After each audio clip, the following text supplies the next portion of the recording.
Papa, hindi ka po ba talaga pwedeng sumama sa akin sa Leyte? Kasal ko po yun, pa. Parang ang pangit po kung kahit po isa sa inyo ni Mama wala po sa araw na yun. Justin anak, alam mo naman na may sakit ang mama mo. Hindi siya pwedeng bumiyahe ng malayo at mapapagod siya. Baka imbis na mag-enjoy tayo sa kasal nyo, bigla natin siyang isugod sa ospital. Di, pabantayan po natin si Mama kay Tita Maricel. Masyadong malaking abala yun sa Tita Maricel mo. Lalo na't 1 week ka sa Leyte. Saka, may anak din ang tita mo, hindi ba? Nakakahiya naman sa kanya. Basta ganito na lamang. Isama mo na lang dito sa bahay si Rachel pagkagaling niyo sa Leyte. Aba, ikakasal na lang kayo, hindi pa namin siya nakikilala ng mama mo. Sige po, sasabihin ko na lang po sa kanya. Tapos dito po kami sa bahay mag-i-stay na mas matagal bago ko po siya dalhin doon sa bahay na pinapagawa ko para sa aming dalawa. Sigurado po ako na masosurprise siya kasi hindi niya alam na nagpapagawa ko ng bahay namin. Aba, ang bilis naman talaga ng panahon, no? Dati naglalaro ka lamang sa labas. Ngayon, ikakasal ka na, Justin anak. Napangiti si Justin sa sinabing yun ng tatay niyang si Fredo. Sinabi na lang niya na kailangan pa niyang i-check ang mga dadali niya sa pagpunta sa Leyte para maputol na ang pag-uusap nila ng kanyang ama. Ayaw niya kasing maiyak dahil alam niya na doon yun hahantong kapag nagpatuloy ang pag-uusap nila. Nang lumabas si Fredo sa kwarto ni Justin, ay sinimulan lang tignan ni Justin ang laman ng kanyang maleta. Siniguro niya na meron siyang sapat na damit sa 1 linggong pananatili niya sa bahay ni na Rachel kasama ang pamilya nito. Habang abala si Justin sa kanyang ginagawa, ay bumalik naman si Fredo na may dalang buntot ng pagi. Napakunot naman ang noo niya nang makita ang bagay na yon. Teka pa, ano yan? Buntot ng pagi anak. Alam ko po na buntot ng pagi yan, pa. Pero bakit may dala po kayong ganyan? Dalhin mo to sa pagpunta mo sa Leyte anak. Pa, hindi ko po kailangan yan. Ano naman pong gagawin ko sa buntot ng pagi? Anak, hindi mo alam ang lugar na pupuntahan mo. Dayo ka sa lugar na yon at mas mabuti ng sigurado. Paboritong biktimahin ng mga aswang ang mga dayo na kagaya mo. Sige na anak, isama mo na ito sa bagahe mo. Papa naman Baka pagtawanan pa ako nila Rachel kapag nakita nila yan Anak, mabisang panlaban to sa mga aswang baka hindi mo nalalaman. Noon pa man, ito na ang gamit naming mga manunugi sa pakikipaglaban sa mga aswang. Pa, moderno na po ang panahon ngayon. Wala na mga aswang. Saka, napakaganda po ng Leyte, pa. At hindi yun isang lugar na dapat katakutan. Alam ko anak, at hindi ko sinasabi na maraming aswang sa Leyte. Kahit saan lugar ay may aswang anak. Nasasabi mo lang na wala na sila dahil mas magaling na silang magtago ngayon at magpanggap.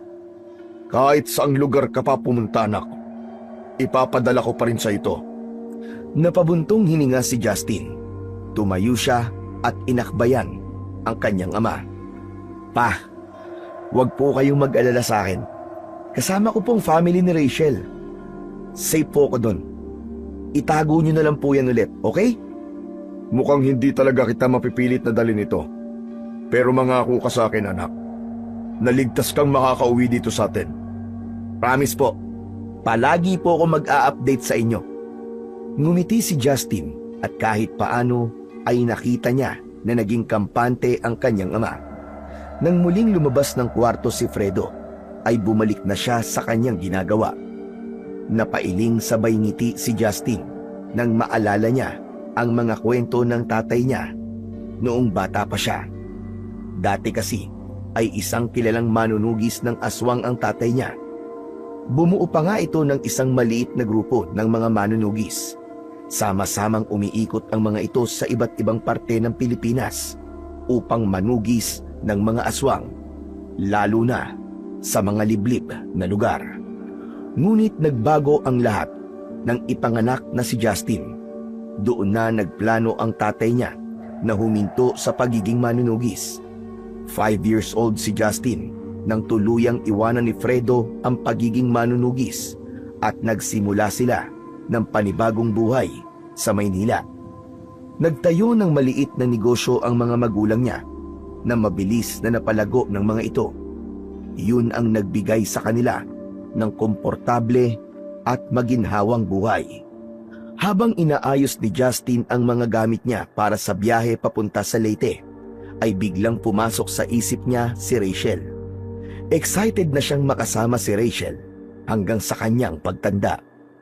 Ngunit sa kabila ng excitement, may lungkot din siyang naramdaman dahil hindi masasaksiyan ng mga magulang niya ang isa sa mga espesyal na araw sa buhay niya. Pero naiintindihan naman niya ang sitwasyon ng kanyang nanay at tatay, kaya hindi makakasama ang dalawa sa kanya sa Leyte. 2:00 ng madaling araw nang nagising si Justin sa tunog ng alarm ng kanyang cellphone.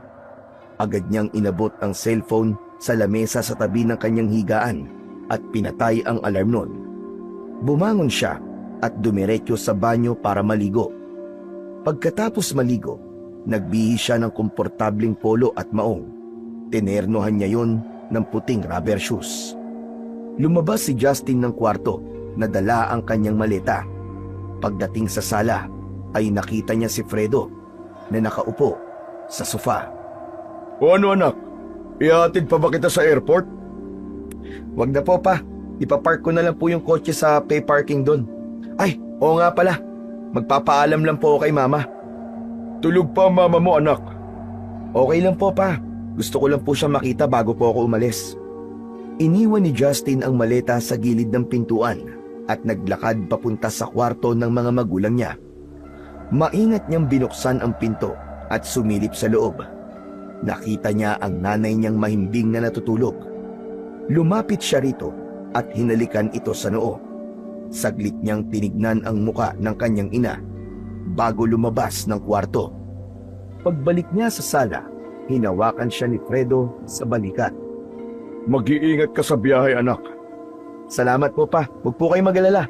Pagdating ko po doon sa Leyte, magme-message po agad ako sa inyo.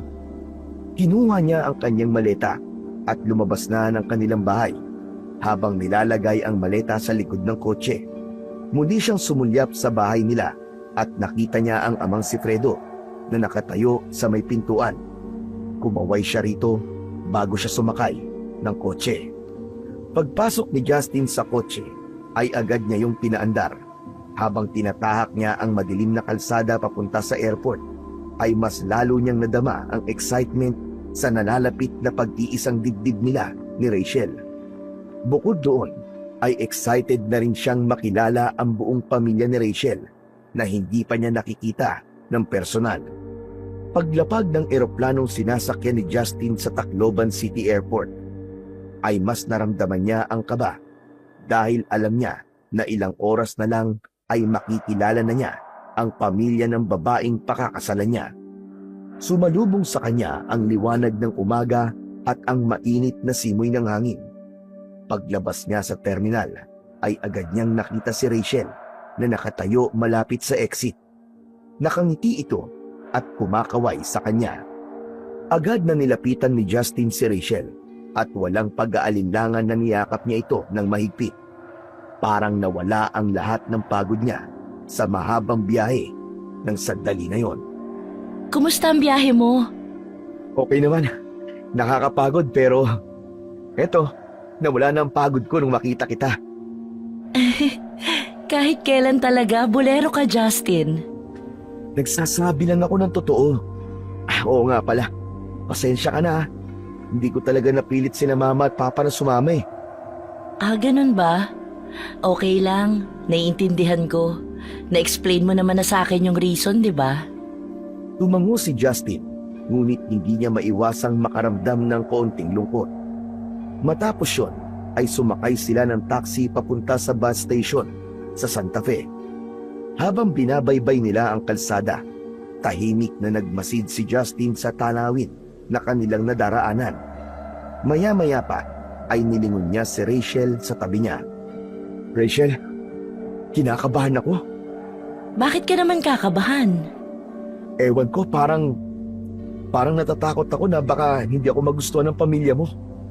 Bahagyang natawa si Rachel sa sinabi ni Justin. Ano naman ang hindi nila magugustuhan sa'yo? Mabait ka, magalang, at ikaw ang mahal ko. Pero kahit ano pa ang sabihin nila, Justin, tuloy pa rin ang kasal natin. Wala na silang magagawa. Hindi na nakapagsalita si Justin, ngunit ang sinabi ng nobya niya ay sapat na para alisin ang anumang pag-aalinlangan sa kanyang isip. Hinawakan niya ang kamay ni Rachel at saka siya ngumiti rito. Pagdating nila sa bus station sa Santa Fe, agad silang sumakay ng bus na magdadala sa kanila papunta sa baryo ni Rachel sa Leyte. Mahigit 2 oras ang biyahe. Sa kabila ng kaba na meron si Justin, mas nangibabaw sa kanya ang pananabik niya na masimulan ang buhay na kasama ang kanyang pinakamamahal na si Rachel. Pagbaba ni na Justin sa bus ay isang sedan ang sumundo sa kanila. Ang driver na nakauniforme ay pinagbuksan sila ng pinto sa backseat at ito na rin ang naglagay ng maleta ni Justin sa likod ng sasakyan. Habang nasa biyahe, napansin ni Justin na paunti ng paunti ang bahay na nakikita niya. Unti-unting napalitan ng mga puno at talahiban ang tanawin. At habang papalapit sila sa kanilang destinasyon, ay tuluyan ng walang nakitang mga bahay si Justin. Wala bang ibang bahay dito? Wala. Sa amin lang talaga ang buong lugar na ito. Pagdating sa bahay ni na Rachel, ay sandaling huminto ang sasakyan sa isang malaki at mataas na gate na bakal. 2 kasambahay ang nagbukas nun at saka pumasok ang sasakyan. Ang daanan ay napapalibutan ng mga punong kahoy at malalagong halaman. Sa dulo ng driveway, tumambad sa kanila ang bahay ni na Rachel. 3 palapag ang bahay at parang mansyon sa laki. Meron yung malalaking bintana at terrace. Sa harap ay may isang malaking fountain. Bumaba na sina Justin at Rachel sa sasakyan. Hindi napigilan ni Justin ang igala ang paningin sa paligid ng may kasamang pagkamangha. Wow! Hindi ko akalain na ganito pala kayo kayaman. Hindi naman. Sakto lang. Ang laki ng bahay niyo, Rachel. Parang hotel. Puro kakalokohan. Tara na, pumasok na tayo. Pagkapasok nila, mas lalo pang namangha si Justin. Ang marmol na sahig ay kumikinang sa liwanag ng chandelier. Ang pader ay napapalamutian ng magagarang paintings. Sa kaliwa ay may mahabang sopa na tila hindi pa nagagamit. Isang napakalaking painting ang tumawag sa pansin ni Justin. Lumapit si Justin sa painting. Ang babae na nasa painting ay kamukhang-kamukha ni Rachel, na para bang yun ang mas nakakatandang bersyon ng kanyang nobya. Siya ba ang nanay mo? Oo, pero patay na siya. Ang ganda niya. Pasensya ka na. Hindi ko alam na wala na pala siya. Okay lang. 1 taon pa lang ako nang mawala siya. Halika na, nasa likod ang pamilya ko. Excited na silang makilala ka. Hinilan ni Rachel si Justin papunta sa likod ng bahay kung saan naroon ang pool area.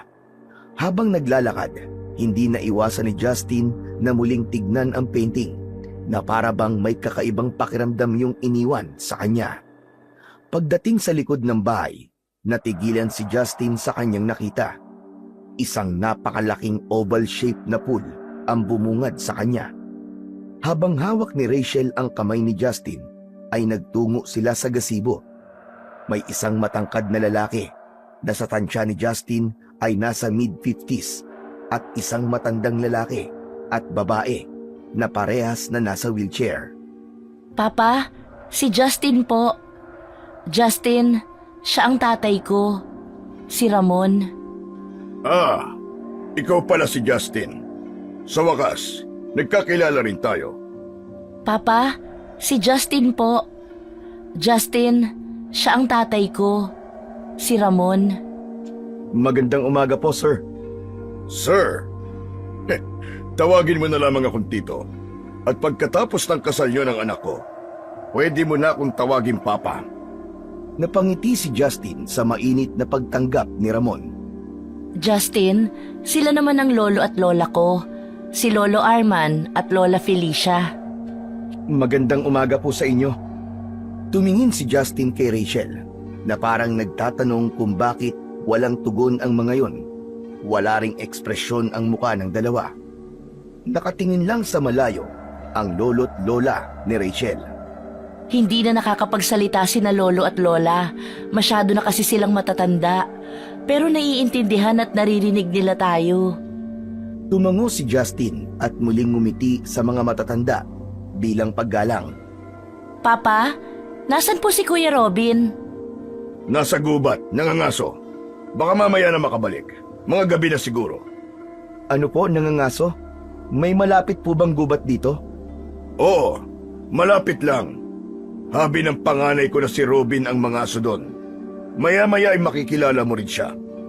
Rachel, dalhin mo na si Justin sa magiging kwarto niya. At siguraduhin mong makakapagpahinga siya ng maayos. Alam ko na napakahaba na naging biyahe niya. Sige po, Papa. Halika na, Justin. Muling hinawakan ni Rachel ang kamay ni Justin. Nagpaalam muna si Justin kina Ramon bago siya tuluyang sumama kay Rachel papasok sa bahay. Nang muli silang pumasok sa bahay, ay tila may naramdaman si Justin na mga matang nakatingin sa kanya. Ipinagkibit balikat niya na lamang yon at inisip niya na baka kaya ganoon ang pakiramdam niya ay dahil bago siya sa bahay na yon. Umakyat sina Justin sa ikatlong palapag ng napakalaking bahay ni na Rachel. Huminto sila sa isang pinto na nasa dulo ng pasilyo. Binuksan yun ni Rachel at pagpasok nila ay agad na namangha si Justin sa kanyang nakita. Napakalaki ng kwarto. May king-size bed sa gitna na may malinis at puting bedsheet. Sa gilid naman ng kwarto ay may malaking bintana na tanaw ang malawak na lupain sa labas. May isang flat screen TV sa harap ng kama, isang eleganting couch sa isang sulok, at isang maliit na bookshelf na puno ng mga libro. Meron ka palang sariling CR dito para hindi mo na kailangan bumaba sa gabi o madaling araw. Wow, grabe! Parang kwarto to sa isang 5-star hotel ah. Lumapit si Justin sa kama at umupo sa gilid nun. Naramdaman niya ang lambot ng kutsyon. Si Rachel naman ay nanatiling nakatayo sa harapan niya habang nakatingin sa kanya at nakangiti. Sa tingin mo, Rachel, anong first impression ng papa mo sa akin?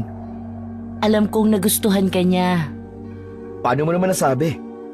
Simple lang.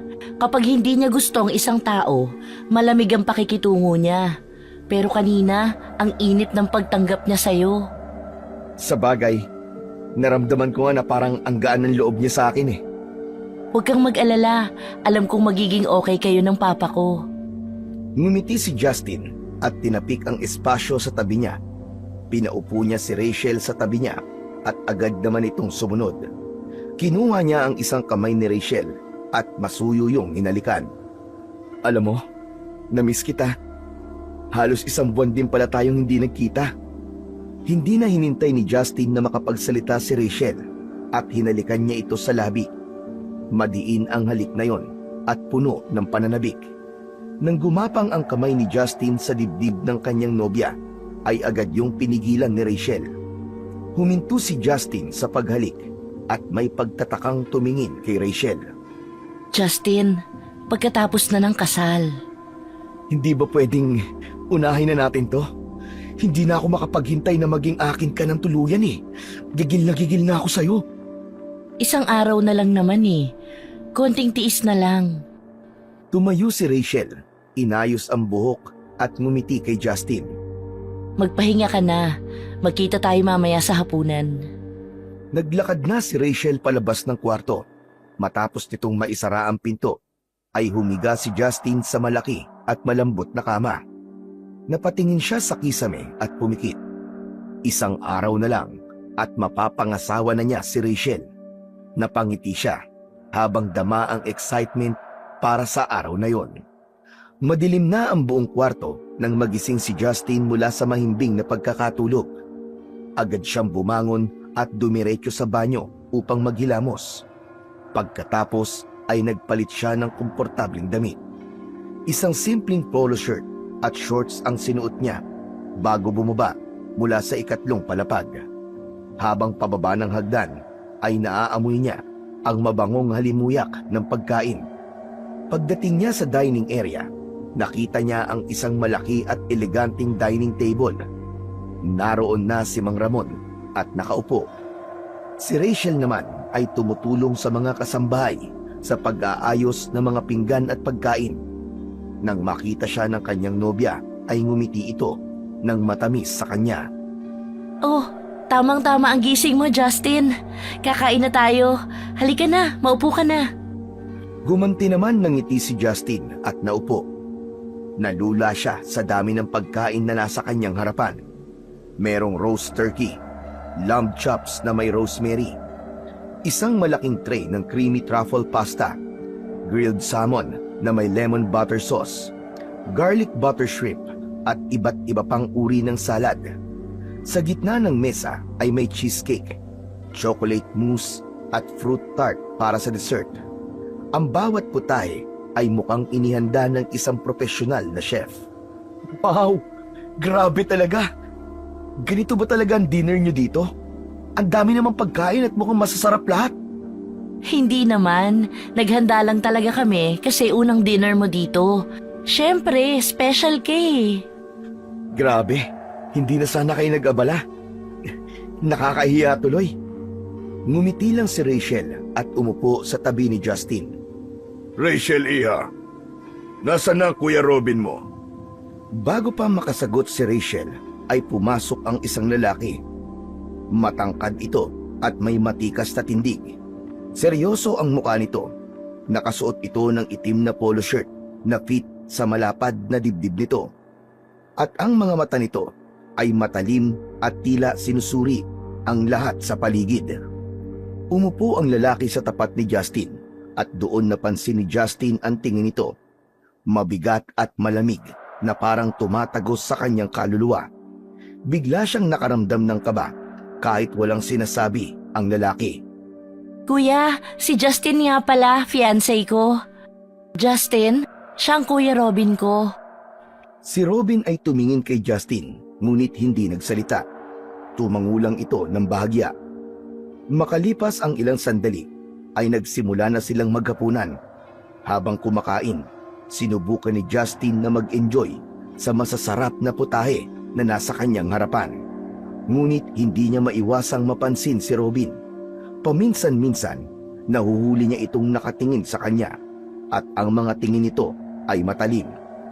Bagamat tila malamig ang pakikitungo ni Robin sa kanya, ay sinikap ni Justin na umaktong normal at makisali sa usapan ni Rachel at Ramon tungkol sa nalalapit nilang pagpapakasal ng kanyang nobya. Pagkatapos ng hapunan, naglakad si Justin papunta sa pool area. Tahimik ang paligid. Isang malalim na paghinga ang pinakawalan niya. Inilabas niya mula sa bulsa ng shorts niya ang isang kaha ng sigarilyo at kumuha roon ng isang stick. Sinindihan niya yon gamit ang lighter at marahang humithit. Naramdaman niya ang pagkalma ng kanyang dibdib matapos ang ilang beses na pagbuga niya ng usok. Maya-maya pa, naramdaman niya na may palapit sa kanya. Paglingon niya, ay nakita niya si Rachel na papalapit. Nang malapitan siya nito, ay mabilis nitong kinuha ang sigarilyo mula sa kamay ni Justin at itinapon yun sa simento. Hindi ba sinabi ko na sa iyong tumigil ka na sa paninigarilyo? Rachel, sinusunod naman kita eh. Pero paunti-unti, hindi naman talaga madaling tumigil kaagad eh.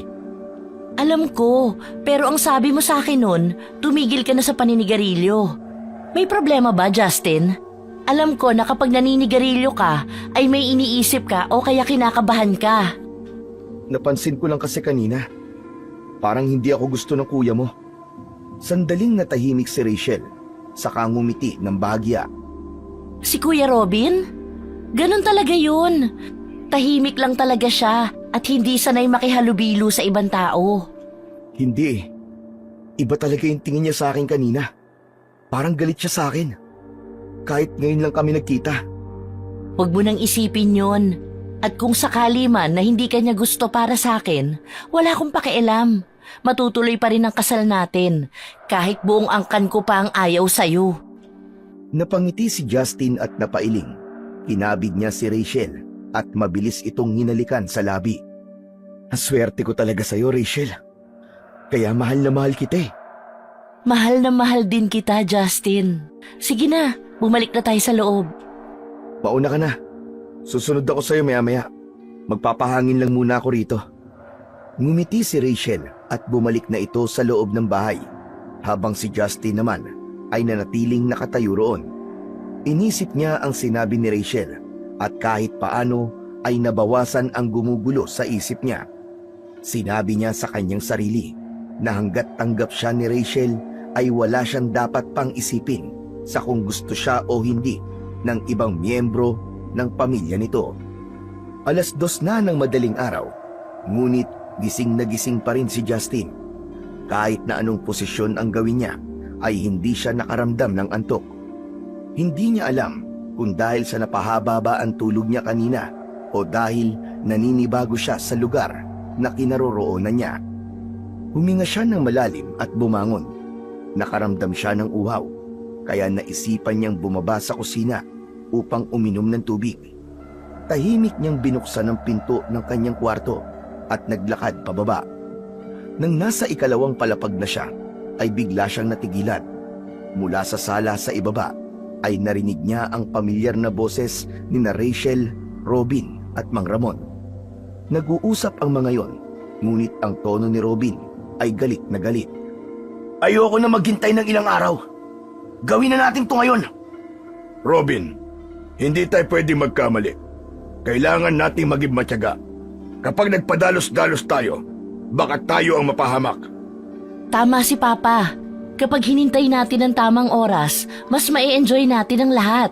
Mas magiging satisfying yun, Kuya. Napakunot ng noo si Justin. Nagtaka siya kung tungkol saan ang pinag-uusapan ng tatlo. Kahit hindi niya alam kung ano ang sinasabi ng tatlo, ay may kaba siyang naramdaman.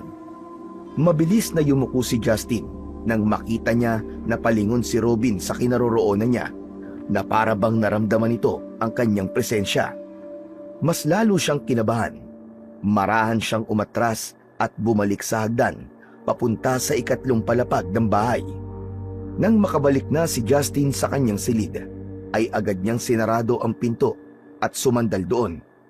Alam niya na wala naman siyang ginawang masama, pero hindi niya alam kung bakit natakot siya na malaman ni na Rachel na narinig niya ang usapan ng mga ito tungkol sa isang bagay na wala naman siyang ideya kung ano. Humiga siya muli sa kama, ngunit hindi pa rin siya mapakali. Ang kuryosidad at kaba ay patuloy na bumabagabag sa kanya habang iniisip niya kung tungkol ba saan ang pinag-uusapan ni na Rachel sa sala. Dumating na ang araw na pinakahihintay ni na Justin at Rachel, at yun nga ang araw ng kanilang pag-iisang dibdib. Mula sa 3rd palapag ng bahay ay tanaw ni Justin ang harapan ng mansyon na ngayon ay mala fairy tale sa ganda ang dekorasyon. Napapalibutan ng mga garland ng sariwang bulaklak ang buong mansyon. Sa gitna naman ng malawak na lupa sa harapan ay naroon ang altar na dinisenyuhan ng mga puting rosas. Maya-maya pa ay bumaba na si Justin at agad na nagsimula ang seremonyas ng kasal.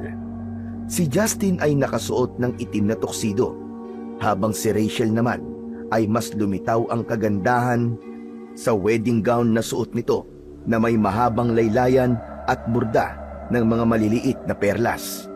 Ang seremonyas ay maayos na tapos at nagsimula ng kumain ang mga bisita. May 3 mahahabang mesa na puno ng masasarap na pagkain. Sa unahan ng lahat ay nakaupo sina Justin at Rachel. Habang iniikot ni Justin ang tingin sa mga bisita, ay may napansin siyang kakaiba. Ilang bisita ang tila nakatingin sa kanya ng matagal na para bang sinusuri siya. May ibang nagbubulungan pa at parang naging sentro siya ng atensyon. Hindi na niya napigilan pa ang kanyang sarili na sabihin yon kay Rachel. Rachel, Napansin mo ba? Parang ang dami nakatingin sa akin. Saka yung tingin nila sa akin, parang iba eh. Huwag mo nang pansinin. Ganyan lang talaga sila kapag may bagong mukha sa pamilya. Huwag ka mag-isip ng kung ano-ano. Dapat maging masaya ka lang kasi kasal na tayo. Ngumiti si Justin, ngunit hindi niya pa rin naiwasang hindi mag-isip. Ganun pa man, alam niya na wala siyang dapat pang ikabahala dahil kasal na sila ni Rachel at mag-asawa na silang dalawa. Ngunit habang tumatagal si Justin na nakaupo sa tabi ni Rachel, ay hindi niya naiwasan na tahimik na obserbahan ang mga bisitang patuloy pa rin nagbibigay ng kakaibang tingin sa kanya. Hindi niya magawang maging komportable kahit anong gawin niya. Justin, magbabanyo lang ako. Saglit lang ako. Gusto mo bang samahan pa kita? Hindi na, kaya ko na. Dito ka na lang. Tumayo si Rachel at naglakad papunta sa loob ng bahay. Sinundan ni Justin ng tingin ang kanyang asawa. Maya-maya pa ay inilabas niya ang kanyang cellphone mula sa bulsa ng kanyang pantalon. Binuksan niya ang kamera at patagong kinunan ng litrato sina Ramon at Robin na abala sa pagkain at tila seryosong nag-uusap sa lamesang hindi kalayuan sa kanya. Agad niyang sinend ang litrato sa kanyang ama at mabilis na nag-type ng mensahe. Sinabi niya sa tatay niya na yun ang tatay at kuya ni Rachel. Pagkasend ng mensahe ay agad niyang ibinalik ang cellphone sa kanyang bulsa. Ilang sandali pa, bumalik na si Rachel na may malaking ngiti sa labi. Ayos ka lang ba rito? Parang tahimik ka masyado. Sino naman kasi ang kakausapin ko dito? Sa bagay, hayaan mo, mamaya ipapakilala kita sa mga kaibigan at kamag-anak namin. Ngumiti si Justin. Naupo na si Rachel sa tabi niya. Nagpatuloy ang araw na yon. Napilit nilalabanan ni Justin ang hindi maipaliwanag na pakiramdam. Habang abala ang lahat sa kasiyahan, nagdesisyon siyang isantabi muna ang nararamdaman at ituon ang sarili kay Rachel at sa kanilang espesyal na araw. Kinagabihan, masayang naglakad sina Justin at Rachel papunta sa kwarto ni Rachel. Magkahawak ang kanilang mga kamay. Dama ni Justin ang labis na pananabik. Sa wakas ay dumating na ang gabi na pinakahihintay niya. Ang gabi kung kailan maaangkin na niya si Rachel. Pagkapasok nila sa kwarto ay agad na isinara ni Justin ang pinto. Lumapit siya kay Rachel. Hinawakan niya ang kamay nito at tumingin ng diretso sa mga mata nito. Hindi mo alam kung gaano ko katagal tong hinintay, Rachel. Ako rin, Justin. Pero Pero ano? uminom muna tayo ng wine para mas maging espesyal ang gabing ito. Bahagyang napangiti si Justin, bagamat naroon ang maliit na pagkadismaya sa kanyang isip.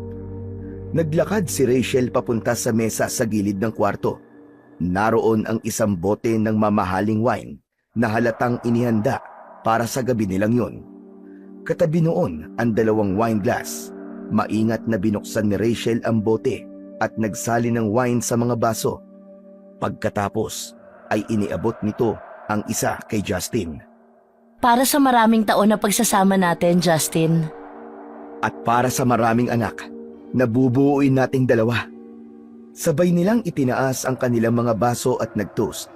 Matapos yun, dahan-dahan nilang ininom ang kanilang wine habang hindi inaalis ang tingin sa isa't isa.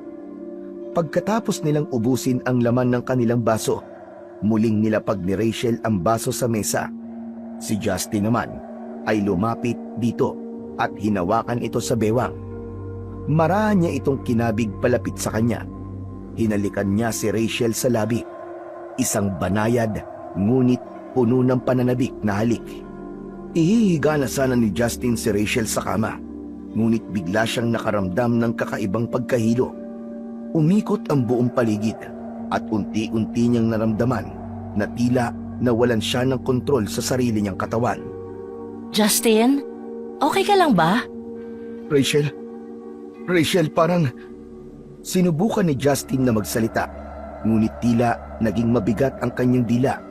Ang kanyang mga tuhod ay nanghina At bago pa man niya matapos ang kanyang sasabihin, ay bumagsak na siya sa malamig na sahig ng kwarto.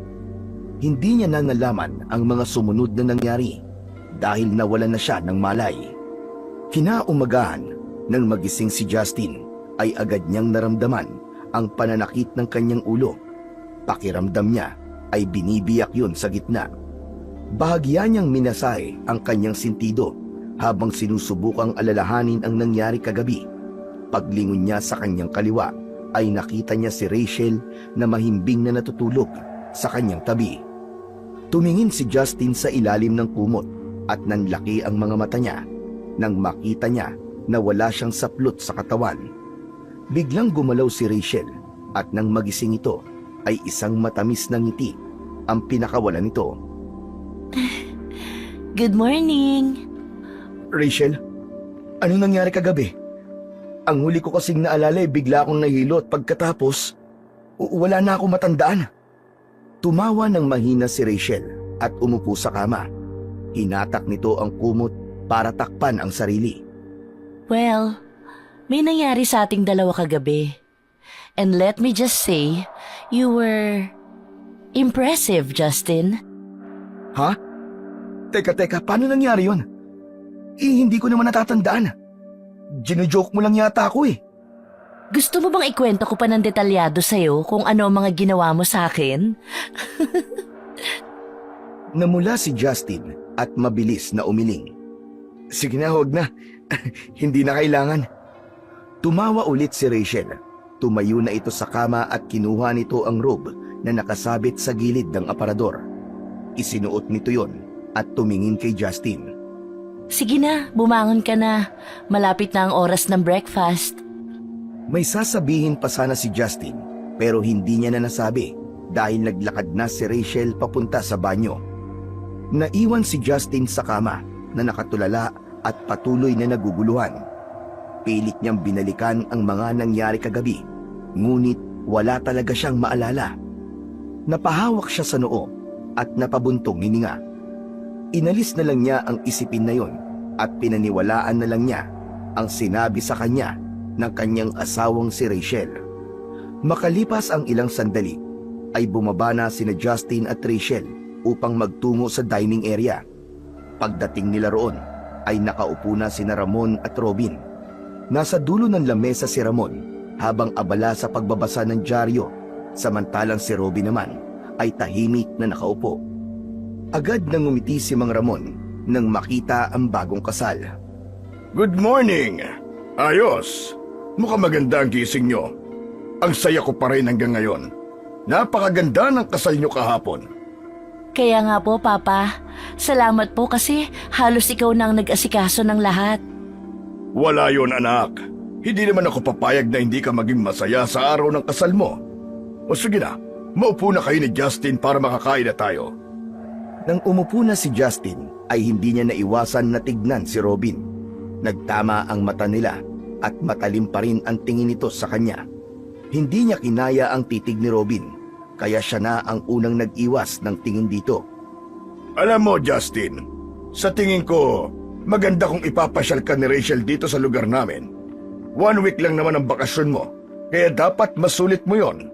Maraming magagandang tanawin dito na siguradong magugustuhan mo. Sige po. Mukhang masaya nga po yun. Don't worry, Justin. Kasi ako ang bahala sa'yo. Gusto ko makita mo ang lahat ng magagandang spot dito sa amin. Habang nag-uusap sila, biglang naramdaman ni Justin ang malamig na tingin ni Robin na tila sinusuri siya mula ulo hanggang paa. Umiwas na lang siya ng tingin sa kapatid ng kanyang asawa. Pagkatapos ng agahan, ay kinuha ni Rachel ang isa sa mga motor na nakaparada sa gilid ng bahay. Inabot nito ang isang helmet kay Justin. Rachel, hindi ako marunong magmotor. Kotse lang ang kaya kong imaneho. Alam ko, ako na ang magmamaneho. Marunong ako, saka sanay ako sa mga daan dito. Sigurado ka ba? Oo naman. Wala ka bang tiwala sa akin? Grabe. Kahit pala mag-asawa na tayo, ang dami ko pa rin palang hindi alam sa'yo. Marami talaga at malalaman mo ang lahat ng dapat mong malaman habang nandito ka sa bahay namin. Gaya ng ano? Basta, malalaman mo na lang. Tara na? Nang sumakay na si Rachel sa motor, ay umupo na rin si Justin sa likod nito. Humawak siya sa bewang ng kanyang asawa. Nang umandar ang motor, ay naramdaman niya ang malamig na simoy ng hangin na humahampas sa kanyang muka. Binaybay nila ang malubak at putikang daan. Makalipas ang halos kalahating oras, ay inihinto na ni Rachel ang motor at ayon dito ay kailangan na nilang maglakad para makapunta sa pupuntahan nila. Hindi na nagtanong si Justin at sumunod na lang siya kay Rachel. 5 minuto silang naglakad bago nila narating ang isang pababang daan na puro bato. Dahan-dahan nilang tinahak ang matarik na daan. Nang makarating sila sa ibaba, bumungad kay Justin ang isang napakagandang falls. Malinaw ang tubig na animoy kristal na kumikislap sa ilalim ng araw. Napapalibutan yon ng makakapal na halaman at matatayog na puno. Wow! Ang ganda naman dito! Ngumiti si Rachel, halatang nasiyahan sa reaksyon ni Justin. Sabi ko sa'yo magugustuhan mo dito. Walang ganito sa Manila. Agad na inilabas ni Justin ang kanyang cellphone. Kinuwanan niya ng litrato ang falls mula sa iba't ibang anggulo bago lumapit kay Rachel at tumabi sa kanya. Nag-selfie sila at ang falls ang kanilang background. Ipopost sana ni Justin ang pictures sa kanyang social media account pero wala siyang nakuwang signal. Nako, bakit walang signal dito? Wala talagang signal dito. Maswerte na kung makakakuha ka ng kahit isang bar. Ay nako, sige na nga. At least, may memory tayo sa pagpunta natin sa lugar na to. Saka ko na to i-upload kapag may signal na. Matapos yun, ay hinubad na nila ang kanilang mga sapatos at nagbabad sa malinis at malamig na tubig. Nagharutan at nagtawanan sila na parang mga batang naglalaro. Pagkaraan ng ilang minuto, umupo sila sa gilid ng talon upang magpahinga. So, ano bang plano mo? Saan mo gustong tumira tayo? Well, sa Manila muna siguro. Pero kung gusto mo, pwede naman tayo maghanap ng bahay na tahimik at malapit sa probinsya. Gusto ko rin ng tahimik na lugar, pero ayoko ng sobrang malayo sa lahat. Ilan ba ang gusto mong anak? Siguro 2 lang. Ikaw? 2 o 3. Para hindi masyadong tahimik sa bahay. Pero kung pwedeng mas marami, aba, mas okay yun. Alam mo naman, mag-isang anak lang ako kaya pangarap ko na talaga na marami akong anak. Habang nag-uusap sila, hindi sinasadyang natabig ni Rachel ang cellphone ni Justin na nakapatong sa tabi nila at nahulog yun sa tubig. Agad na tumalon si Justin at sinisid ang kanyang cellphone sa ilalim ng tubig. Nang may ahon niya yon, ay basang-basa na yon at hindi na gumagana. Justin, sorry! Hindi ko sinasadya! Okay lang. Pagbalik ko sa Manila, bibili na lang ako ng bago. Sorry talaga. Ang clumsy ko kasi. No ka ba, wag mo nang isipin yon. Mas mahalaga naman ang moments na ganito. Itong cellphone, mapapalitan pa ito. Pero yung oras na magkasama tayo, ay hindi. Maya-maya ay nagpatuloy silang magbabad sa malamig na tubig.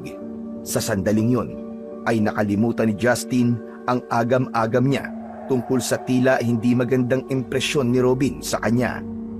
Sa mga sumunod na araw, sinamahan ni Rachel si Justin sa iba't ibang magagandang lugar sa lugar na yon.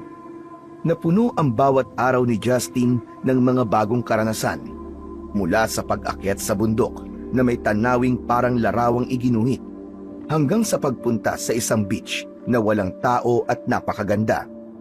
Kahit hindi na naayos ang cellphone niya, ay hindi niya yun alintana. Sapat na ang bawat sandaling kasama niya, si Rachel. Ngunit habang papalapit ang huling araw ng kanyang pananatili roon, ay naramdaman niya ang mabigat na lungkot na pilit niyang isinasantabi. Ilang beses niyang sinubukang huwag isipin ang nalalapit na pagbabalik niya sa Maynila. Isang gabi, habang kumakain sina Justin at Rachel sa isang kilalang kainan sa bayan, ay natigilan si Justin nang maisip niya na malapit na pala siyang bumalik sa Manila. Napansin ni Rachel ang biglaang pananahimik ni Justin, kaya hindi nito naiwasan ang mag-usisa. Bakit parang ang bigat ng iniisip mo? Napansin ko lang kasi na ang bilis ng araw. Sa makalawa pala babalik na ako sa Manila. Huwag kang mag-alala, susunod naman ako agad doon. Hindi rin tayo magtatagal na magkahiwalay. Alam ko naman yun. Pero nasanay na kasi ako na magkasama tayo araw-araw . Hinawakan ni Rachel ang kamay ni Justin sa ibabaw ng mesa. Kaya nga, mag-enjoy tayo sa natitirang araw na magkasama tayo. Gawin nating espesyal ang bawat oras. Napangiti si Justin sa sinabi ni Rachel at kahit papano ay gumaan ang bigat sa dibdib niya. Tumango siya, saka muling kumuha ng pagkain. Sa kabila ng lungkot, naisip niya na tama si Rachel. Kailangan nilang sulitin ang bawat sandali na magkasama sila. Sumapit na ang huling gabi ni Justin sa bahay ni Rachel. Ang hapunan sa gabing yun ay espesyal dahil puno ang lamesa ng masasarap na putahe. Ngunit sa kabila ng masasarap na pagkain, ay tahimik silang lahat habang kumakain. Labis na nagtaka si Justin dahil sanay siya na palagi silang nagkikwentuhan ni Rachel at Mang Ramon habang kumakain. Isa pang ipinagtaka niya ay naroon ang lolo at lola ni Rachel na noon lang sumalo sa kanila sa pagkain. Matapos kumain, tumayo si Mang Ramon at sumenyas sa mga kasambahay. Linisin niyo na ang lamesa. Agad na tumalima ang mga kasambahay. Inalis na mga ito ang lahat ng mga nasa lamesa at walang itinirang kahit ano. Bukas na pala ang alis mo, Justin. Opo, tanghali po ang flight ko kaya dapat po madaling araw pa lang po makaalis na po ako rito. Pero nakakatiyak ka ba na makakabalik ka sa pamilya mo? Ano pong ibig niyong sabihin? Sa gabing ito, maglalaro tayo, Justin. Magtatago ka sa kahit saang parte ng bahay. Kapag natagpuan ka ng sino man sa amin, ako, ang anak ko si Robin, si Rachel, ay papatayin ka namin. Nanlaki ang mga mata ni Justin at natawa sa narinig. Tito Ramon, seryoso po ba kayo? Hindi siya nagbibiro, Justin. Ang totoo, lahat kami rito ay mga aswang. Hindi ba ang sabi ko sa'yo, may mga bagay ka pa na malalaman tungkol sa akin? Isa na ito sa mga bagay na yun. Narito ka para sa isang laro. Ang larong magdedesisyon kung mabubuhay ka o hindi. Natahimik si Justin. Tinignan niya ang mga taong naroroon, ngunit hindi niya mabasa ang kanilang mga muka. Si Rachel, na tila nagbibiro nung una, ay biglang naging seryoso. Ngunit maya-maya ay muling tumawa si Justin at inisip niya na malamang ay bahagi lang yun ng pamamaalam ni Rachel sa kanya. At hindi niya dapat ituring na literal ang lahat ng sinabi ng mga ito, gaya ng papatayin siya at aswang ang mga ito. Okay, game ako. Kailan ba tayo magsisimula? Bibigyan ka namin ng kalahating oras para makapagtago. Pagkatapos nun, magsisimula na ang paghahanap namin sa'yo. At huwag ka mag-alala, Justin. Magiging patas ang laro. Tayo-tayo lang ang nandito. Wala na ang mga kasambahay. Tumayo na rin si Rachel at ngumiti kay Justin. Mabuti pang magsimula ka na ngayon, Justin. Maghanap ka na ng magandang taguan. Natatawang tumayo pa si Justin at naglakad palayo. Agad siyang naghanap ng lugar kung saan siya maaaring magtago. Sa isip niya, alam niya na nais lang maglaro ng tagu-taguan ng pamilya ni Rachel at wala siyang dapat na ipag-alala. Umakyat si Justin sa ikalawang palapag ng bahay. Napansin niya na nakabukas ang bawat pinto ng silid. Ngunit isang pinto ang nakatawag ng pansin niya. Pumasok siya roon at nakita niya na ang silid na yun ay puno ng mga libro. Agad niyang napansin ang isang malaking kabinet. Lumapit siya roon at nagdesisyon siya na doon magtago. Binuksan ni Justin ang kabinet at pumasok. Maingat niyang isinara ang pinto mula sa loob. Inilapat niya ang likod sa dingding ng kabinet habang may malaking ngiti sa labi dahil sa excitement niya sa laro na yon. Lumipas ang ilang minuto at nakaramdam na si Justin ng pagkainip.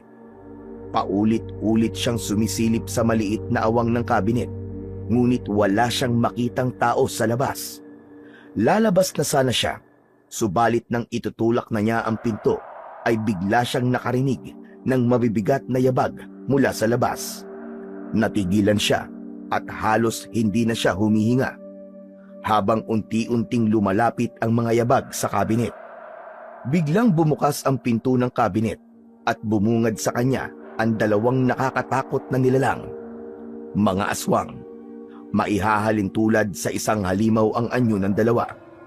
Meron yung matutulis na mga ngipin at kuko at ang mga mata ng mga yon ay nanlilisik na para bang nagbabagang apoy. Sigurado siya na aswang ang mga yon dahil ganon ilarawan ng tatay niya ang itsura ng mga aswang. Nang hilakbot si Justin nang sumugod ang isa sa mga aswang, pero malakas niya itong sinipa. Natumba ang aswang. Agad na lumabas si Justin sa kabinet, ngunit bago pa siya makalayo, naramdaman niyang bumaon ang matatalim na ngipin ng isa sa mga aswang sa kanyang balikat.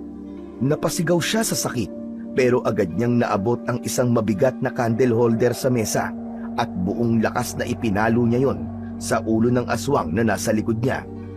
Kumawala ang pagkakakagat ng aswang sa balikat ni Justin. Tatakbo na sana siya palabas, ngunit sinunggaban siya ng isa mula sa kanyang likuran. Padapang natumba si Justin at habang nasa sahig siya ay nakita niya ang isang mahabang bakal na parang sibat na may tulis sa dulo. Hindi niya alam kung saan nanggaling yon, pero wala na siyang panahon para mag-isip. Dinampot niya ang bakal at mabilis siyang tumihaya. Pikit mata niyang itinarak ang sibat sa dibdib ng aswang na nasa harapan niya. Sa hindi sinasadyang pagkakataon, natuhog din ng sibat ang aswang na nasa likod ng aswang na nasa harapan ni Justin. Napuno ang silid ng nakakakilabot na hiyaw ng dalawang nilalang bago bumagsak ang mga yon sa sahig. Naguguluhang tumayo si Justin. Tinitigan niya ang mga nakahandusay na aswang hanggang sa unti-unting nagbago ang anyo ng mga yon. Bumalik ang dalawang aswang sa pagiging tao. Natigilan siya nang malaman na ang dalawang aswang ay ang lolo at lola ni Rachel. Halos mawalan ng lakas si Justin. Napaatras siya habang nanginginig ang buong katawan. Pakiramdam niya ay isang masamang panaginip lamang ang lahat. Ano to? Paano naging aswang ang lolo at lola ni Rachel? Paulit-ulit na sinampal ni Justin ang sarili at umasa siya na magigising siya sa masamang panaginip na yon. Ngunit kahit na anong sampal ang gawin niya, ay nanatili pa rin ang dalawang walang buhay na aswang sa kanyang harapan at doon na niya napagtanto na hindi pa naginip ang lahat. Biglang bumukas ang pinto ng silid at narinig ni Justin ang isang malakas na sigaw ni Rachel. Napalingon siya at nakita niya si Rachel na nakatayo sa may pinto habang nakapako ang tingin sa dalawang bangkay sa sahig. Nagmamadali itong lumapit sa lolo at lola nito. Lumuhod si Rachel at niyakap ang dalawang katawan. Lola! Lolo! Gumising kayo! Hindi kayo pwedeng mamatay! Rachel, hindi ko sinasadya. Sinalakay nila ako. Pinagtanggol ko lang ang sarili ko. Ano ba kasi nangyayari? Nanlilisik ang mga mata na tumingin si Rachel kay Justin. Noon lang niya ito nakita na may ganong katinding galit sa muka. Walang yaka! Mas lalo mo lang ako binigyan ng dahilan para patayin ka! Bago pa makapagsalita ulit si Justin, nakita niyang nagbago ang anyo ni Rachel. Ang maganda nitong muka ay nawala at napalitan yon ng malahalimaw na anyo. Sa isang iglap ay naging aswang si Rachel na labis na ikinagimbal ni Justin. Papa! Kuya! Nandito si Justin! Bilisan niyo! Nang marinig ni Justin ang mga yabag sa hagdan, ay agad siyang tumakbo palabas ng silid. Puno ng takot ang kanyang dibdib at ang tanging nasa isip niya ay ang makapagtago. Nagmamadaling inakyat ni Justin ang hagdan papunta sa ikatlong palapag. Napalingon siya at nakita niya si Robin na paakyat na rin na nasa anyong aswang na rin. Pagdating niya sa ikatlong palapag, binuksan niya ang pinto ng kanyang silid at nagmamadaling isa na rayon. Nilak niya ang pinto at napasandal siya roon habang habol ang kanyang paghinga. Pilit niyang nilalabanan ang kaba at takot. Nang sandaling yun ay malinaw na sa kanya na hindi yun isang laro. Totoo ang lahat ng sinabi ni Rachel. Ang pamilya nito ay mga aswang at kapag nakita siya ng mga ito ay sigurado na ang kanyang kamatayan. Lumayo si Justin sa pinto at nagpalakad-lakad sa loob ng kwarto. Pinilit niyang kumalma upang makapag-isip ng maayos. Isang bagay ang naging malinaw sa kanya. Sinadya ni Rachel ang lahat. Sinadya nito na dalhin siya sa bahay ng pamilya nito upang maging biktima, patayin at kung minalas-malas ay gawing pagkain ng mga ito. Huminga ng malalim si Justin. Alam niya na sa sitwasyon niya ng sandaling yon ay wala siyang maaasahan kundi ang kanyang sarili. Kailangan makaisip siya ng paraan para makatakas bago pa siya tuluyang maabutan ng mga aswang na naghahanap sa kanya. Napahinto si Justin sa paglalakad at dumako ang tingin niya sa malaking bintana. Lumapit siya roon at sinubukan niya yung buksan, pero kahit na anong puwersa ang gamitin niya ay hindi siya nagtagumpay na mabuksan ang bintana. Kinuha niya ang isang upuan at bumalik sa harapan ng bintana. Huminga siya ng malalim bago hinampas ang salamin na bintana gamit ang upuan. Ngunit hindi yun nabasag. Paulit-ulit niyang hinampas ang bintana, pero kahit gasgas ay hindi yun nagkaroon. Hanggang sa naputol na lang ang isang paa ng upuan ay hindi pa rin nabasag ang salamin. Nanghihinang binitiwan ni Justin ang upuan. Pakiramdam niya ay isa siyang ibon na nakakulong sa isang hawla. Ganun pa man, inisip niya na kung nais niyang mabuhay at makauwi sa mga magulang niya, ay hindi siya dapat panghinaan ng loob. Kailangan ko ng kahit na anong bagay na pwede kong gamitin para ipagtanggol ang sarili ko. Pinagmasdan ni Justin ang bawat sulok ng silid, pero wala siyang mahanap na makakatulong sa kanya. Naisip niya ang sibat na ginamit niya kanina sa library. Bakit ko ba iniwan yung sibat na yun? Ang tanga-tanga ko talaga! Hanggang sa nakita niya ang kanyang maleta. Inilagay niya yun sa ibabaw ng kama at binuksan. Inalis niya ang mga damit na naroon. At nang makita niya ang kanyang cellphone, ay agad niyang sinubukan na i-open yun. Pero hindi na yun nabubuksan. Sa sobrang inis niya, ay ibinato niya ang cellphone sa sahig. Ngunit nang bumalik ang tingin ni Justin sa maleta, ay may isang bagay na umagaw ng kanyang pansin. Sa ilalim ng mga nakasalansang damit, ay may kakaibang bagay na nakasilip. Agad niya tong kinuha at hindi siya makapaniwala sa nakita niya. Yun ang buntot ng pagi ng kanyang ama. Paano ka napunta rito? Sa pagkakataon na yon, ay naisip ni Justin na baka habang tulog siya nung gabi, bago ang kanyang pag-alis, ay pasimple yung inilagay ng kanyang ama sa kanyang maleta. Parang naririnig niya sa kanyang isip ang mababang boses ng ama na laging handang magbigay ng babala. Humigpit ang hawak ni Justin sa buntot ng pagi. Alam niya na mabisa yung panlaban sa mga aswang ayon sa kanyang ama na isang dating manunugis.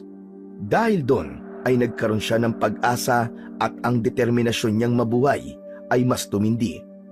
Nagulat si Justin nang biglang yumanig ang buong kwarto nang makarinig siya ng malakas na kalabog sa pinto. Ang mga mata niya ay agad na dumako sa direksyon ng pinto. Mula sa labas ng pinto ay narinig niya ang malalim at malamig na boses ni Robin. Wala ka nang tatakasan, Justin. Tanggapin mo na lang ang katotohanan na mamamatay ka na ngayong gabi. Hindi ako susuko. Hindi ako papayag na basta na lang mamatay nang hindi lumalaban. Ano bang kasalanan ko sa inyo? Bakit yung ginagawa sa akin to? Hindi mo na kailangan malaman ang dahilan dahil mamamatay ka na rin naman. Patuloy ang malakas na pagbangga ni Robin sa pinto. Naramdaman ni Justin ang malamig na pawis sa kanyang noo. Nilabanan niya ang takot dahil alam niya na kapag pinangunahan siya ng takot ay hindi siya makakapag-isip ng maayos. Napaatras si Justin ng tuluyan nang bumigay ang pinto. Tumambad kay Justin si Robin na nasa anyong aswang. May nakapaskil na malademonyong ngisi sa mukha nito, habang ang mga mata nito ay nanlilisik na nakatutok sa kanya. Wala ka nang ligtas ngayon, Justin. Ako ang nakahanap sa'yo, kaya ako ang dapat na pumatay sa'yo. Naniga si Justin sa kinatatayuan niya.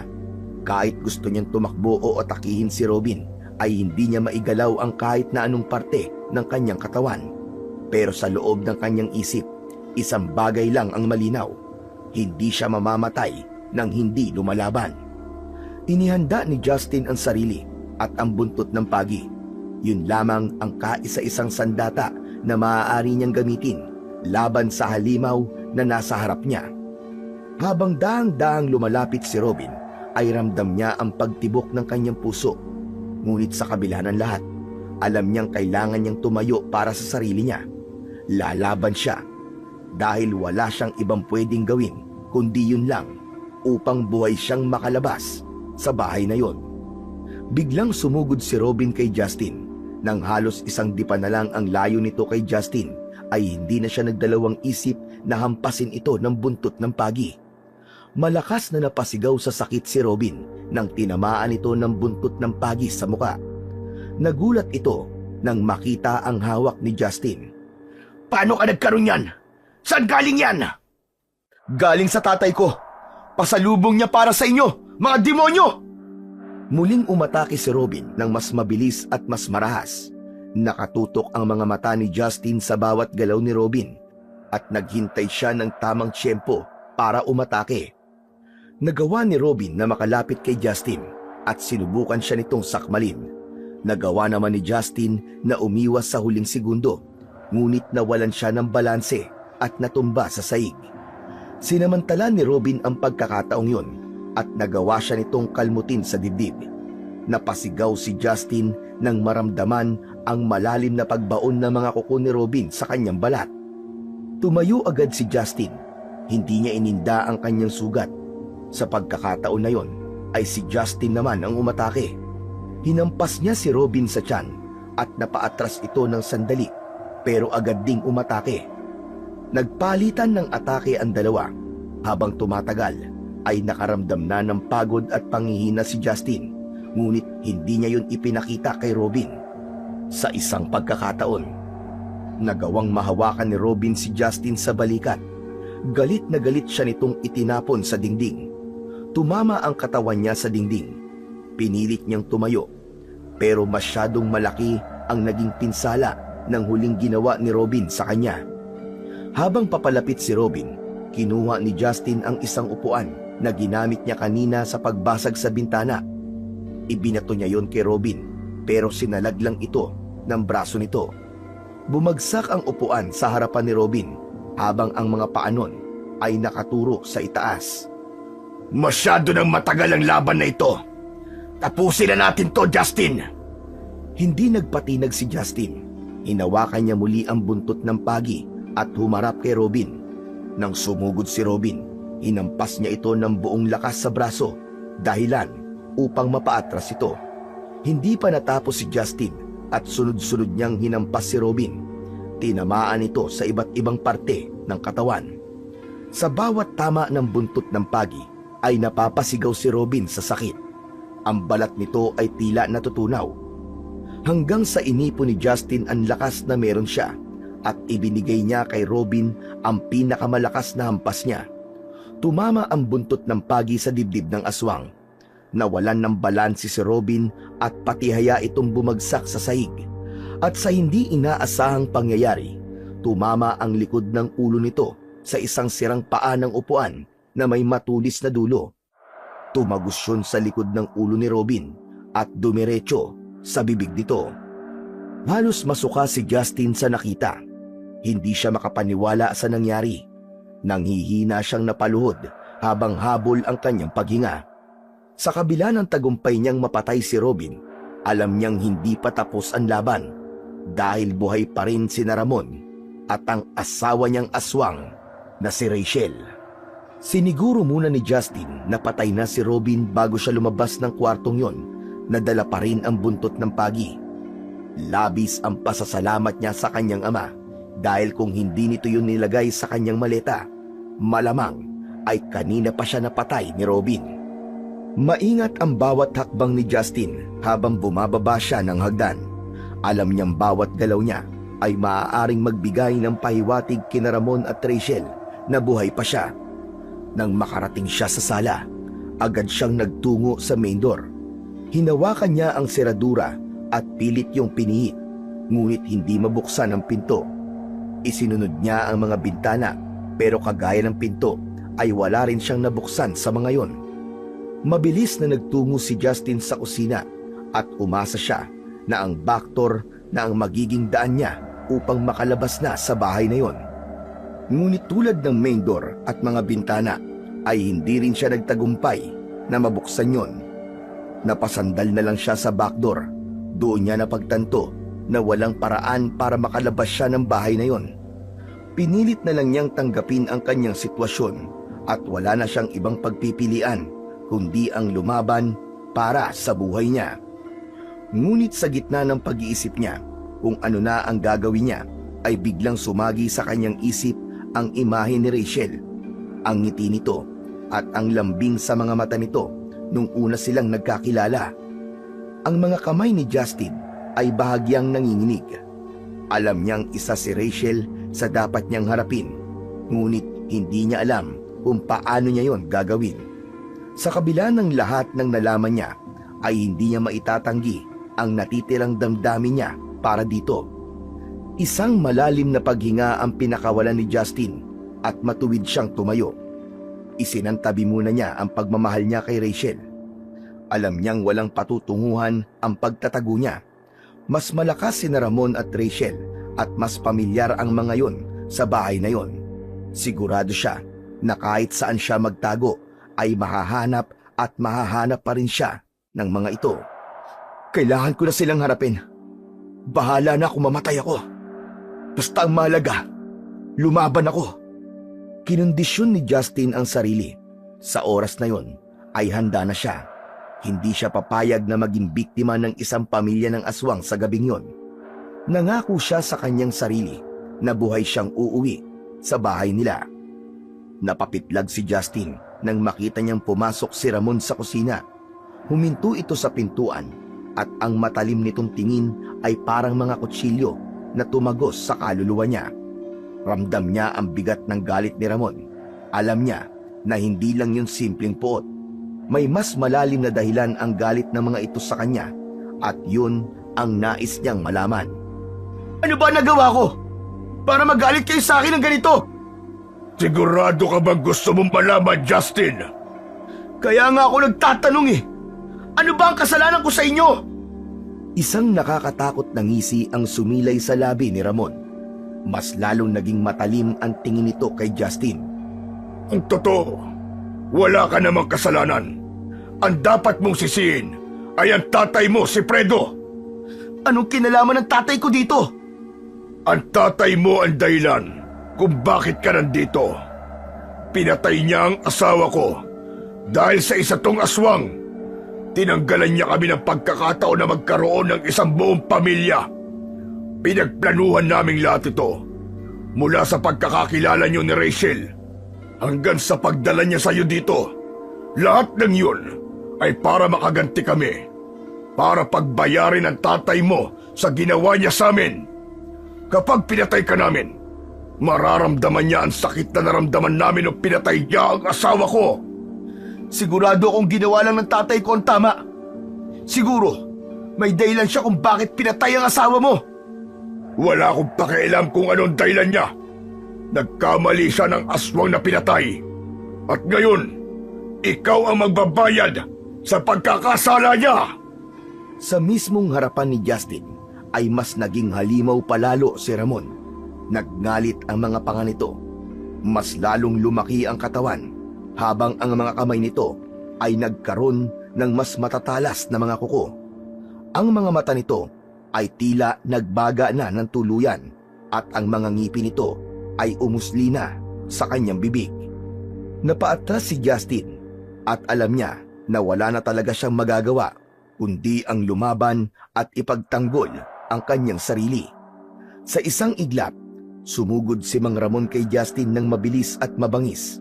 Napaatras si Justin at halos tumama sa mukha niya ang mga kuko nito. Tumama ang mga kuko ni Ramon sa pinto na nag-iwan ng malalalim na gasgas sa kahoy. Inisip ni Justin na kung sa mukha niya yun tumama, siguradong siya ay mamamatay kagad. Hinampas ni Justin si Ramon gamit ang buntot ng pagi, pero mabilis itong nakaiwas. Naabot ni Ramon si Justin at nasugatan ang braso niya gamit ang matatalas nitong kuko. Napasigaw si Justin sa sakit, ngunit hindi siya umatras. Sa halip, gumanti siya ng hampas at tumama sa gilid ng mukha ni Ramon ang buntot ng pagi. Nagpatuloy ang kanilang laban.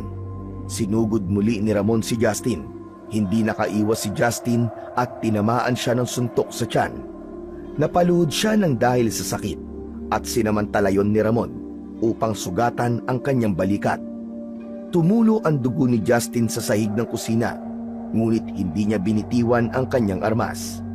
Pakiramdam ni Justin ay hindi nauubusan ng lakas si Mang Ramon.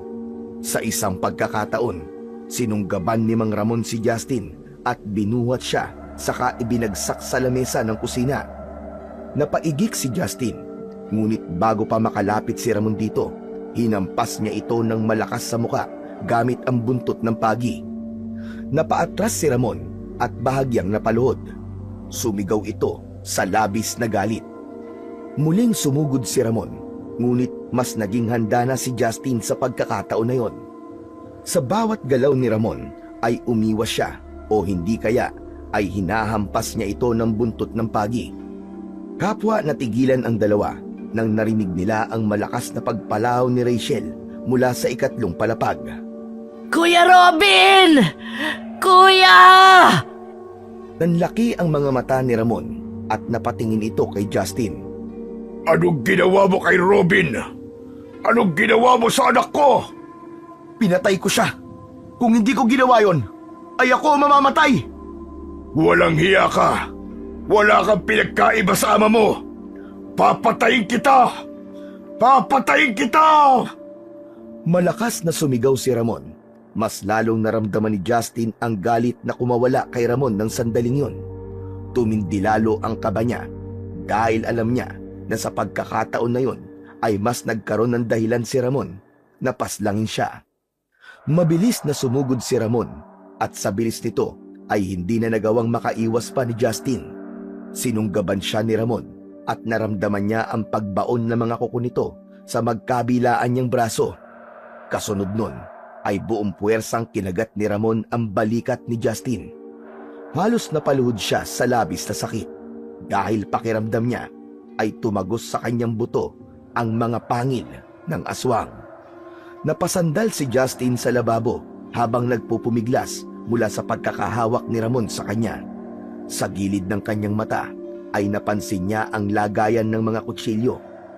Habang abala si Ramon sa pagkagat kay Justin, ay pilit niyang inabot ang lagayan ng mga kutsilyo.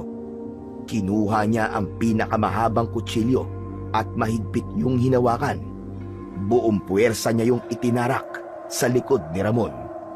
Naramdaman ni Justin ang pagkawala ng mga ngipin ni Ramon sa balikat niya. Napaatras ito. Hindi na sinayang pa ni Justin ang pagkakataon na yon. Hinawakan niya ang ulo ni Ramon at ginilitan niya ang leeg nito. Tumilamsik ang dugo ni Mang Ramon sa sahig at sa mukha ni Justin bago bumagsak ang katawan nito sa sahig. Nanghina si Justin matapos ang laban niya kay Mang Ramon. Itinapon niya ang kutsilyo sa sahig. Napaupo siya sa sahig habang nakatingin sa walang buhay na katawan ni Mang Ramon na bumalik na sa pagiging tao. Sa pagkakataon na yon, alam niya na malapit nang matapos ang laban na yon. Si Rachel na lamang ang natitira, ngunit duda pa rin siya kung kaya ba niya itong patayin gaya ng ginawa niya sa kapatid at tatay nito. Maya-maya pa ay may narinig si Justin na mga yabag mula sa hagdan sa itaas ng bahay. Alam niya na si Rachel yon, at dahil hindi pa niya alam kung kaya niyang harapin si Rachel, ay naisip niya na magtago muna. Napansin niya ang isang pinto sa gilid ng kusina. Dati pa niyang nakikita ang pintong yun, ngunit wala siyang ideya kung ano ang nasa loob nun. Nilapitan ni Justin ang pinto at binuksan yun. Isang makipot na hagdan pababa ang bumungad sa kanya. Sa ibaba ay may malamlam na ilaw na sapat lang upang makita niya kung ano ang nasa kanyang harapan. Alam ni Justin na kung hindi siya kikilos kagad ay maaabutan siya ni Rachel. Kaya kahit hindi siya sigurado sa kung anong meron sa ibaba ng hagdan, ay pumasok na siya at mabilis na isinarado ang pinto. Nagsimula na siyang bumaba sa hagdan na gawa sa makapal na uri ng kahoy. Pagdating niya sa ibaba, isang mahabang pasilyo ang bumungad sa kanya. Napapagitnaan yon ng mga pader na gawa sa lumang bato. Ang pasilyo ay parang walang katapusan, ngunit kailangan niyang magpatuloy. Sinimulang tahakin ni Justin ang pasilyo hanggang sa napahinto siya nang narinig ang malakas na palahaw ni Rachel mula sa kusina. Papa! Walang iya ka, Justin! Magtago kang mabuti dahil papatayin kita! Ang sigaw na yon ay puno ng galit, sakit at pangako ng paghihiganti. Muling nagpatuloy si Justin sa paglalakad sa pasilyo habang kinakapa niya ang magkabilaang pader sa pag-asang meron dong nakatagong lagusan palabas ng bahay. Habang patuloy na tinatahak ni Justin ang mahabang pasilyo, naramdaman niyang mas naging malamig ang hangin. Sa dulo ng pasilyo ay may nakita siyang isang pinto na gawa sa bakal. Malaki yun at mukhang napakatibay na para bang sinadyang gawing hadlang sa sinumang nais makapasok sa silid na nasa likod ng naturang pinto. Wala nang ibang mapupuntahan si Justin, kaya lumapit siya sa pinto. Itinulak niya ang pinto gamit ang lahat ng lakas niya at unti-unting bumukas ang pinto na yon. Agad na sumalubong sa kanya ang isang nakakasulasok na amoy. Amoy yon ng tila nabubulok na karne. Napapikit siya at halos masuka sa tindi ng alingasaw. Sumilip siya sa loob, ngunit napakadilim. Kinapa niya ang dingding sa tabi ng pinto at umasa siya na may makikita siyang switch. At hindi nga siya nagkamali dahil naramdaman ng mga daliri niya ang switch na agad niyang pinindot. Bumaha ang liwanag sa loob ng silid na yon at tumambad kay Justin ang tanawin na tuluyang naging dahilan para bumaliktad ang sikmura niya. Ang silid ay puno ng mga katawan ng mga tao na naaagnas. May mga nakabitin sa dingding at mga nakalapag sa malamig na sahig na bato. Ang ilan ay kalansay na, habang ang iba naman ay nasa pabulok pa lamang. Doon na tuluyang napagtanto ni Justin na ang pamilya ni Rachel ay talagang pumapatay ng mga tao, kaya hindi rin niya nasisi ang tatay niya kung bakit ito pinatay ang asawa ni Mang Ramon noon. Habang pinagmamasdan niya ang silid na yon, biglang nanlamig ang kanyang pakiramdam. Napatingin siya pabalik sa pasilyo. Alam niyang hindi magtatagal ay makikita na siya ni Rachel. Lumabas na si Justin ng silid na yon dahil hindi niya nakaya ang tanawin doon. Humarap siya sa pasilyo at nagdesisyon na umalis na sa lugar na yon. Ngunit nanlaki ang kanyang mga mata nang makita niya si Rachel na nasa anyong aswang na naglalakad papalapit sa kanya. Huminto ito ilang di pa lamang ang layo sa kanya. Rachel, parang awa mo na. Ayokong labanan ka. Hindi kita kayang patayin. Mahal kita, Rachel. Isipin mo ang lahat ng pinagdaanan natin. Alam kong mahal mo ako. Mahal? Hindi kita mahal at kailanman ay hindi kita minahal. Ang mga alaala at ang mga salitang sinabi ko sa'yo, lahat ng iyon ay pagpapanggap lang. Ginawa ko ang lahat para dalhin ka rito, sa lugar na ito, kung saan magbabayad ka sa ginawa ng tatay mo sa nanay ko. Rachel, hindi totoo yan. Alam kong mahal mo ko. Naramdaman ko yun. Ngunit sa halip na sumagot, isang mabangis na sigaw ang pinakawalan ni Rachel. Bigla itong sumugod kay Justin habang ang kanyang kuko ay nakaumang na parang mga talim. Wala nang nagawa si Justin kundi ang umatras pabalik sa silid ng mga bangkay. Mabilis niyang itinulak ang pinto upang isarado. Ngunit mabilis siyang napigilan ni Rachel. Buong lakas nitong itinulak ang pinto, kaya napaatras si Justin. Nawalan siya ng balanse at napahiga siya sa tumpok ng mga naaagnas na bangkay. Mabilis na pumasok si Rachel at umibabaw kay Justin. Maigpit nitong hinawakan ang magkabila ang braso ni Justin habang ang mga kuko nito ay bumaon sa kanyang balat. Sa kabila ng sakit ay pilit na nagpumiglas si Justin, ngunit hindi niya magawang makawala. Hindi kita mapapatawad, Justin! Pinatay mo ang tatay ko! Pinatay mo si Kuya Robin! Isusunod na kita sa kanila! Bago pa makasagot si Justin, biglang sinakmal ni Rachel ang leeg niya gamit ang matatalim nitong ngipin. Napasigaw si Justin sa labis na sakit. Ngunit sa kabila ng lahat, buong lakas niyang sinubukang makawala. Nagtagumpay siyang maitulak si Rachel palayo sa kanya gamit ang kanyang mga tuhod. Mabilis siyang gumapang palayo habang ang dugo niya ay patuloy na dumadaloy mula sa sugat sa kanyang leeg. Nanghihinang tumayo si Justin. Rachel! Rachel, pakiusap! Ayoko ng ganito! Alam ko may natitira ka pang kabutihan sa'yo. Alam kong mahal mo rin ako kahit papano. Ayoko magpatayan tayong dalawa! Tigilan mo na ang ilusyon mo, Justin! Hindi kita minahal kahit kailan! Sa mga sandaling magkasama tayo, wala akong ibang gustong gawin kundi ang patayin ka! Natigilan si Justin sa sinabing yun ni Rachel. Sa pagkakataon na yon, tinanggap na lang niya ang katotohanan na nilinlang lang siya ni Rachel upang mapunta siya sa sitwasyon na yon. At kung patuloy siyang aasa na may pagmamahal pa si Rachel sa kanya, ay baka yun pa ang maging dahilan para magtagumpay ito na patayin siya. Muling umatake si Rachel at mabilis nitong sinugod si Justin gamit ang matatalas nitong mga kuko. Agad naman na umiwas si Justin at muntik pa siyang mawalan ng balanse. Rachel! Rachel, pakiusap! Huwag mong gawin to! Hindi mo kailangan gawin to! Ngunit tila bingi si Rachel sa kanyang mga pakiusap. Muling umatake si Rachel at muling umiwas si Justin. Sa gitna ng laban, nabitiwan niya ang buntot ng pagi. Nagmadali siyang yumuko upang damputin yon.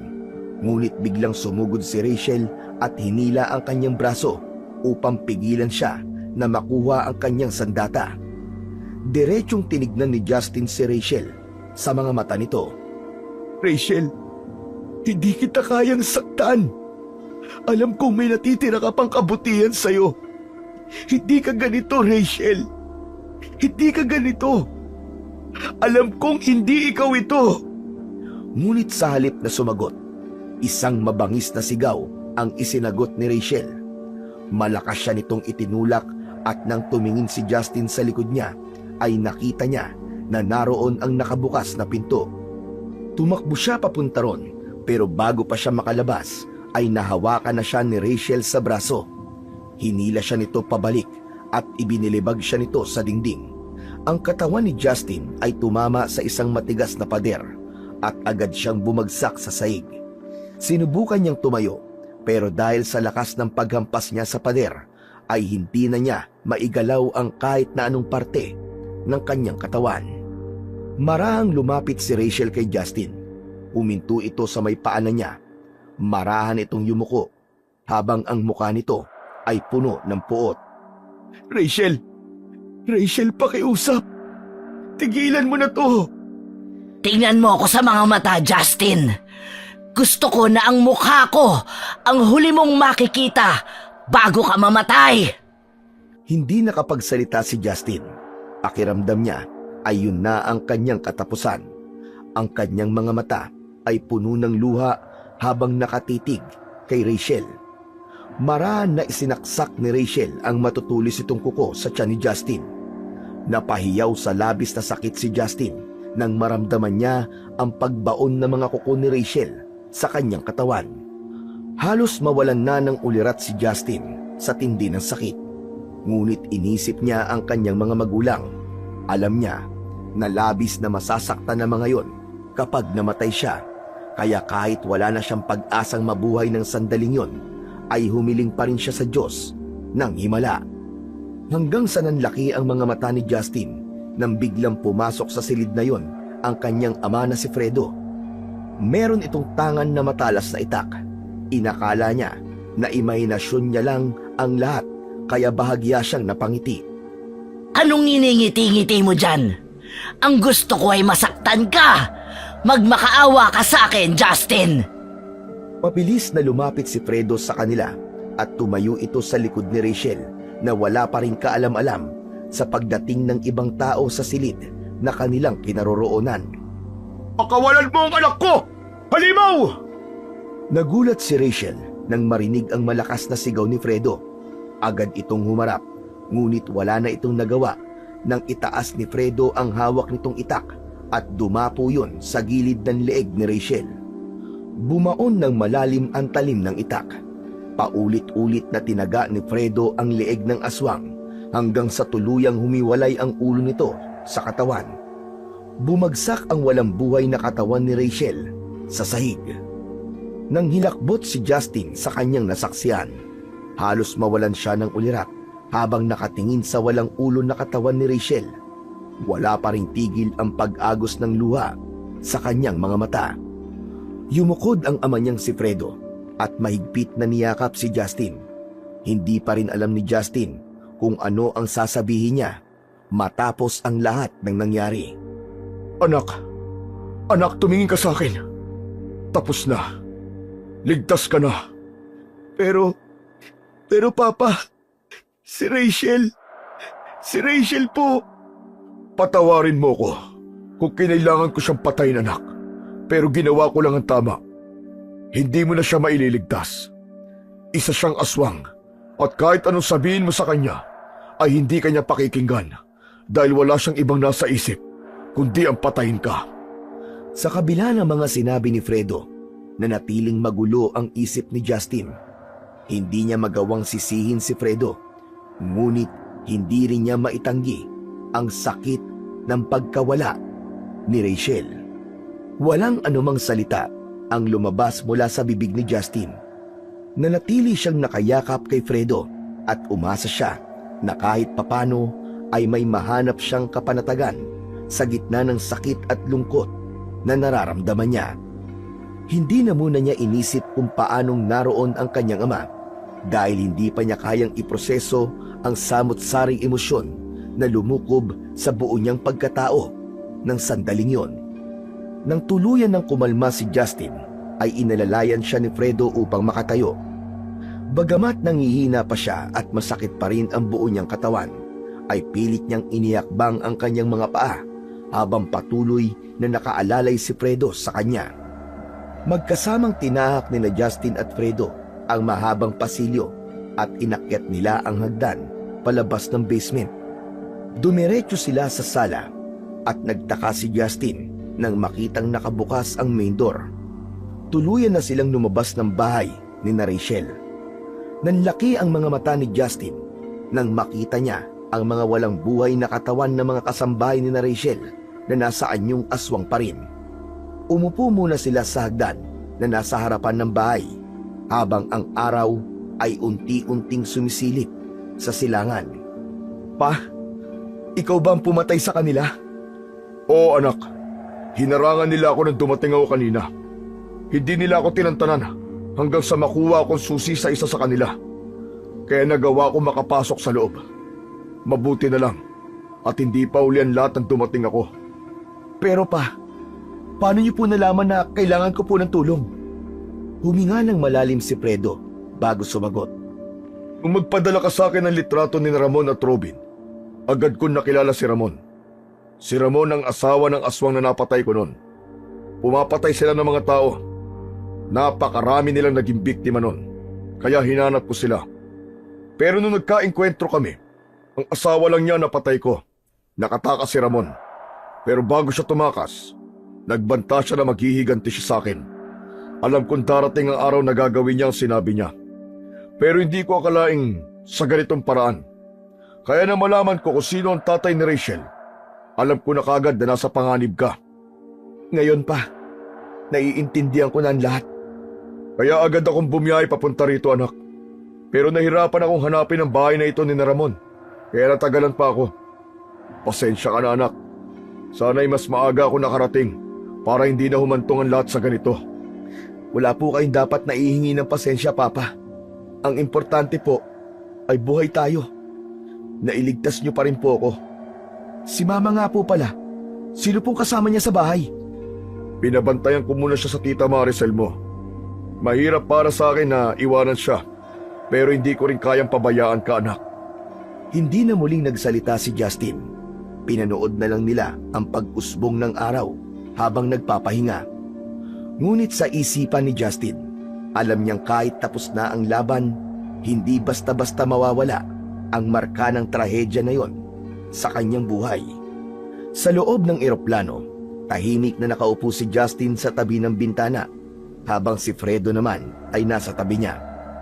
Bakas ang lungkot sa kanyang mga mata. Muling sumagi sa isipan niya ang imahe ni Rachel. Sa pagkakataon na yon, ay tinanggap na niya na hindi talaga siya nito minahal at nilinlang lang siya nito dahil nais magiganti nito at ang pamilya nito sa kanyang ama. Naramdaman ni Justin ang kirot sa dibdib. Sa kabila ng lahat, hindi niya maitatanggi ang sakit ng pagkawala ni Rachel dahil totoo ang pagmamahal na naramdaman niya para dito. Naramdaman ni Justin ang kamay ni Fredo sa balikat niya, kaya napalingon siya rito. Okay ka lang ba, anak? Opo, okay lang po ako. May mga iniisip lang po ako, Papa. Si Rachel ba? Huwag ka mag-alala. Sigurado ko na makakatagpo ka pa ng babae na mamahalin ka ng totoo at walang halong panlilinlang. Alam ko naman po yun, Papa. Pero sa ngayon, nang ayoko po muna. Parang hindi pa po ako handang magtiwala ulit. Tinitigan ni Justin ang kanyang ama at nginitian ito ng bahagya.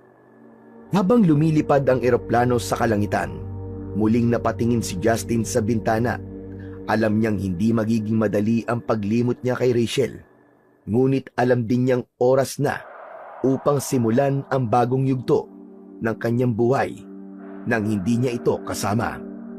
Makalipas ang ilang taon, tuluyan nang bumalik sa normal ang buhay ni Justin. Ang sakit at trahedyang pinagdaanan niya noon ay nanatili na lamang na bahagi ng kanyang madilim na nakaraan. Ang mga alaala ni Rachel, bagamat mahapdi at masakit nung una, ay natutunan niyang bitiwan. Gumaling na rin ang kanyang ina mula sa sakit nito at bumalik ang sigla nito na parang walang nangyari. Sa kasalukuyan, masaya na si Justin sa piling ng babaeng pinili niyang mahalin at pakasalan. Kasama ng kanilang anak, binuo nila ang isang pamilyang puno ng pagmamahal at kasiyahan. At sa pagkakataon na yon, ay natagpuan ni Justin ang tunay na kapayapaan at ang kaligayahan. Tuluyan niya nang isinara ang pahina ng kanyang nakaraan at nagpatuloy sa mas maliwanag na kinabukasan.